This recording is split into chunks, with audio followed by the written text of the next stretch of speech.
আসসালামু আলাইকুম। Hello everyone. আজকে প্রথম রোজা উপলক্ষে আম্মু কি বানিয়েছিল চলো তোমাদেরকে দেখাই।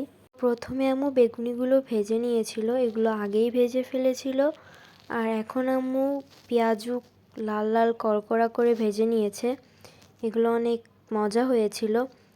বেগুনি ও পেঁয়াজি ভাজা শেষ, এখন আম্মু ডিমের চপ ভাজবে। এগুলো আম্মু আগে থেকে বানিয়ে রেখেছিল, বানিয়ে ফ্রিজে রেখে দিয়েছিল কিছুক্ষণ। এই প্রত্যেকটা ডিমের চপের ভিতর একটা করে দেশি মুরগির ডিম আছে। এই ডিমের চপগুলো অনেক বেশি মজা হয়েছিল। আর ওর পাশে যেগুলো আছে ওগুলো হচ্ছে পটেটো ফিঙ্গার, ওইগুলোও অনেক বেশি মজা হয়েছিল।